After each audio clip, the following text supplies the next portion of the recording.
അയോധ്യയിൽ എങ്ങനെ BJP പരാജയപ്പെട്ടു? വാരണാസിയിൽ വോട്ടെണ്ണി തുടങ്ങുമ്പോൾ മോദി പുറകോട്ട് പോയെങ്കിൽ അയോധ്യയിൽ പരാജയപ്പെട്ടു. ഏത് അയോധ്യ? രാമക്ഷേത്രം ഉണ്ടാക്കിയതിന് ഉദ്ഘാടനം ചെയ്തതിന് ശേഷമുള്ള തെരഞ്ഞെടുപ്പിലാണ് നിങ്ങൾ ആലോചിക്കുന്നത്. അവിടെ അവർ പരാജയപ്പെട്ടു. എങ്ങനെ പരാജയപ്പെട്ടു?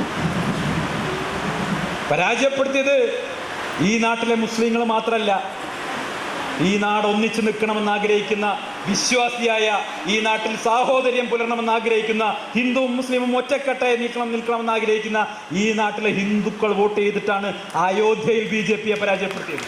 അയോധ്യയിൽ പരാജയപ്പെടുത്തിയത്. അതുകൊണ്ട് ഹിന്ദുവിൻ്റെ അട്ടിപ്പേറവകാശമൊന്നും RSSും BJPയും അങ്ങനെ ഏറ്റെടുക്കണ്ട എന്നാണ് എനിക്ക് പറയാനുള്ളത്. അപ്പോൾ പറയുന്നത് സന്ദീപ് വാര്യർ പൊന്നാനിയിൽ പോയി മുറിച്ചോ എന്നുള്ളതാണ് ചോദിക്കുന്നത്. പൊന്നാനി എന്ന് പറഞ്ഞാൽ എന്താന്ന് ഇവർക്ക് അറിയണ്ടേ? പൊന്നാനിയുടെ ചരിത്ര പാരമ്പര്യം അറിയണ്ടേ? മതസാഹോദര്യത്തിൻ്റെ ഒരു പാരമ്പര്യമുള്ള സ്ഥലമാണ് പൊന്നാനി. ചരിത്രപരമായ പ്രാധാന്യമുള്ള സ്ഥലമാണ് പൊന്നാനി. ഞാൻ പൊന്നാനി പോയി. എന്തിനാ പോയതെന്നറിയോ? KPCCയുടെ സെക്രട്ടറി നൗഷാദ് അലി സംഘടിപ്പിച്ചിട്ടുള്ള അയ്യപ്പ ഭക്തർക്കുള്ള അന്നദാനം ഉദ്ഘാടനം ചെയ്യാനാണ് ഞാൻ പോയത്. ആര് സംഘടിപ്പിച്ചത്? നൗഷാദ് അലി സാഹിബ് സംഘടിപ്പിച്ച അയ്യപ്പ ഭക്തർക്കുള്ള അന്നദാനം. അതാണ് പൊന്നാനി. നാനാജാതി മാസ്റ്റർ ഞാനവിടെ പോയപ്പോൾ അയ്യപ്പ ഭക്തർക്കുള്ള അന്നദാനപ്പുരയിൽ അരിയും അതുപോലെ തന്നെ അവിടേക്കുള്ള ഉൽപ്പന്നങ്ങളും കൊണ്ടുചെന്ന് എന്നെ ഏൽപ്പിച്ചത് ആരാന്നറിയോ? തട്ടട്ട താത്താമാര്, തട്ടട്ട മുസ്ലിം മതവിശ്വാസികളായിട്ടുള്ളവര്. ഞങ്ങളുടെ സഹോദരങ്ങൾക്ക് അന്നദാനം കൊടുക്കാനുള്ള ഇതാ അരി, ഇതാ ഭക്ഷണ സാധനങ്ങളാണ് അവർ കൊണ്ടുവന്ന് ഏൽപ്പിച്ചത്. ഞാൻ അഭിമാനത്തോടെ അത് ഏറ്റുവാങ്ങി കൊടുത്തു. അവിടെ അതാണ് ഇന്ത്യൻ നാഷണൽ കോൺഗ്രസ്, അതാണ് പൊന്നാനി, അതാണ് ഈ നാടിൻ്റെ പാരമ്പര്യം, അതാണ് കേരളത്തിൻ്റെ പാരമ്പര്യം. അതൊന്നും സംഖ്യകൾക്ക് മനസ്സിലാവില്ല. പൊന്നാനി പോയാൽ ഉടനെ മുറിക്കാനാണ് അവർ വിചാരം. ഇത് തോന്നിവാസാ പറയുന്നത്. ഈ നാട്ടിൽ ഇങ്ങനെ ഹിന്ദുവെന്നും മുസ്ലിമെന്നും പറഞ്ഞ് ജനങ്ങളെ ഭിന്നിപ്പിക്കാൻ വേണ്ടി നടക്കുക. പ്രിയപ്പെട്ടവരെ, നമ്മളൊക്കെ മനസ്സിനുള്ളിൽ ഏറ്റവും വിഷമത്തോടു കൂടി നിൽക്കുന്ന ഒരു സമയമാണ്. എന്താ അത്? കാശ്മീരിൽ നിങ്ങൾ കണ്ടല്ലോ, കാശ്മീരിൽ വിനോദസഞ്ചാരത്തിന് പോയിട്ടുള്ള നമ്മുടെ നാട്ടുകാരായിട്ടുള്ള 10-28 ആളുകളെ പാകിസ്ഥാൻ തീവ്രവാദികൾ കടന്നു വന്ന് നിഷ്കരുണം വെടിവെച്ച് കൊല്ലുന്ന ദൃശ്യങ്ങൾ നമ്മൾ കണ്ടു. നമ്മുടെ രക്തം തിളച്ചു നിൽക്കുകയാണ്. ഈ ഓഡിറ്റോറിയത്തിനുള്ളിലിരിക്കുന്ന ഓരോ ഇന്ത്യക്കാരൻ്റെയും രക്തം തിളച്ചിരിക്കുകയാണ്. അത് പാർട്ടി നോക്കിയിട്ടല്ല, മതം നോക്കിയിട്ടല്ല. എൻ്റെ നാട്ടുകാരൻ്റെ ചോരയെടുത്ത പാകിസ്ഥാൻകാരന് തിരിച്ചടി കൊടുക്കണമെന്നാണ് ഇന്ത്യൻ നാഷണൽ കോൺഗ്രസ് ആവശ്യപ്പെട്ടിട്ടുള്ളത്. എൻ്റെ നാട്ടുകാരൻ്റെ ചോരയെടുത്തിട്ടുള്ളത്, എൻ്റെ രാജ്യക്കാരൻ്റെ ചോരയെടുത്തിട്ടുള്ളത്. അവിടെ പാകിസ്ഥാൻ ഭീകരവാദികൾ മതം നോക്കി മനുഷ്യനെ വെടിവെച്ച് കൊല്ലുമ്പോൾ ആ നിറതോക്ക് പിടിച്ചു വാങ്ങി എൻ്റെ സഹോദരന്മാരെ കൊല്ലരുതെന്ന് പറഞ്ഞ ഒരു വ്യക്തി ഉണ്ടായിരുന്നു. വ്യക്തിയുടെ പേരാണ് സയ്യിദ് ആദിൽ. ആദിൽ ഒരു മുസൽമാനാണ്. ആ ആദിൽ രക്തസാക്ഷിയായി. ആർക്ക് വേണ്ടി രക്തസാക്ഷിയായി? ആരുടെ ജീവൻ രക്ഷിക്കാൻ വേണ്ടി രക്തസാക്ഷിയായി. നിങ്ങൾ ഓർക്കണ്ടേ? എന്നിട്ടിപ്പോൾ ഒരു പ്രശ്നം വരുന്ന സമയത്ത് ഹിന്ദു എന്നും മുസ്ലിം എന്നും പറഞ്ഞ് നാടിനെ ഭിന്നിപ്പിക്കാൻ നോക്കുന്ന ഇവിടെ ഈ നാട് ഒറ്റക്കെട്ടാണ്.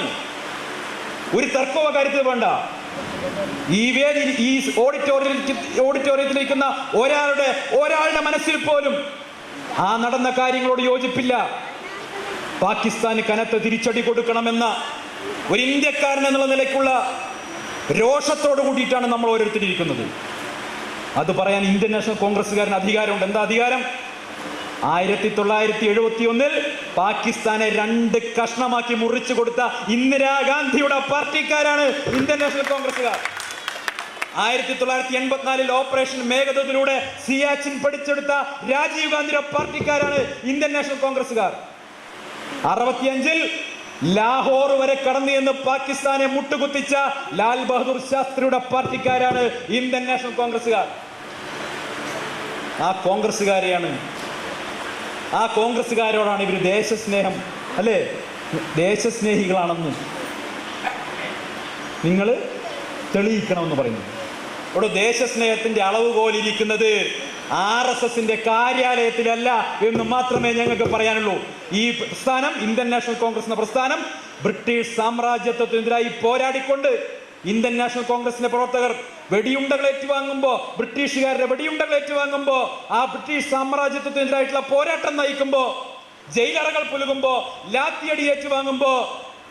ബ്രിട്ടീഷ് സാമ്രാജ്യത്വത്തിന് വേണ്ടി ദാസ്യപ്പണിയെടുക്കുകയായിരുന്നു, അവർക്ക് വേണ്ടിയുള്ള കങ്കാണിപ്പണിയെടുക്കുകയായിരുന്നു.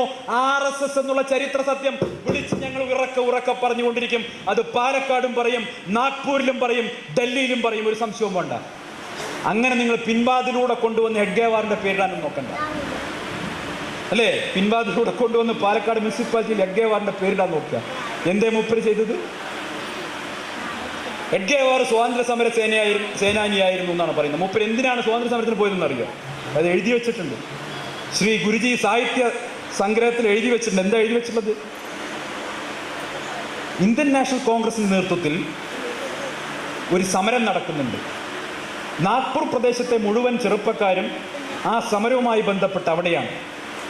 ഞാൻ അവിടേക്ക് പോയി അവരുടെ ഉള്ളിൽ സംഘത്തിൻ്റെ ആദർശം പരത്താൻ സാധിക്കുമോ എന്ന് നോക്കട്ടെ എന്ന് പറഞ്ഞുകൊണ്ടാണ് ഈ മൂപ്പര് ആ പരിപാടിക്ക് പോകുന്നത്.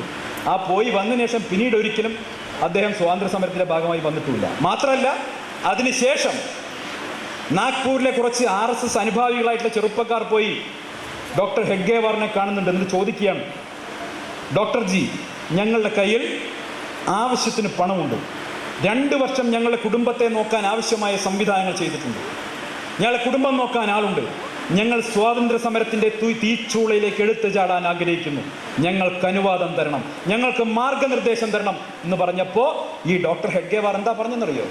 ഡോക്ടർ ഹെഡ്ഗേവാർ പറഞ്ഞു, അത് ശരി, നിങ്ങളുടെ കയ്യിൽ ആവശ്യത്തിന് പണമുണ്ടല്ലേ? ഉണ്ട്. നിങ്ങൾക്ക് നേരെ കൊടിയ കേസുകൾ വരും. കേസ് വന്നാൽ ജയിലിൽ പോയാൽ ഇപ്പോഴത്തെ പോലെയാവില്ല, നിങ്ങൾക്ക് മാനസിക വിഷമം ഉണ്ടാവും വീട്ടുകാരെ കാണാഞ്ഞാൽ. അവസാനം നിങ്ങൾക്ക് ക്ഷമ എഴുതി കൊടുത്ത് മാപ്പ് എഴുതി കൊടുത്ത് പുറത്തു വരേണ്ട സാഹചര്യം ഉണ്ടാകും. അതുകൊണ്ട് അതൊക്കെ അപകടമാണ്. നിങ്ങൾ നല്ലവണ്ണം ചിന്തിച്ചിട്ടാണോ പറയുന്നത് എന്ന് പറഞ്ഞപ്പോൾ പറയുന്നത്, ചെറുപ്പക്കാരും ഞങ്ങൾ നല്ലവണ്ണം ചിന്തിച്ചിട്ടുണ്ട്, ഞങ്ങൾക്ക് സ്വാതന്ത്ര്യ സമരത്തിൻ്റെ ഭാഗമാണ്. പറയുന്നത്, നിങ്ങളുടെ കയ്യിൽ ആവശ്യത്തിന് പണമുണ്ടെങ്കിൽ, വീട് നോക്കാൻ ആളുണ്ടെങ്കിൽ, നിങ്ങൾ ആവശ്യമില്ലാതെ ഈ സമരത്തിലൊക്കെ പോയി ജയിലിൽ പോവുകയല്ല വേണ്ടത്, RSSന്റെ പ്രവർത്തനം വ്യാപിപ്പിക്കാൻ വേണ്ടി പ്രയത്നിക്കുകയാണ് വേണ്ടത് എന്നാണ് ഈ ഡോക്ടർ ഹെഡ്ഗേവാർ ഈ ചെറുപ്പക്കാരോട് പറയുന്നത്. ഓൺ റെക്കോർഡാണ്.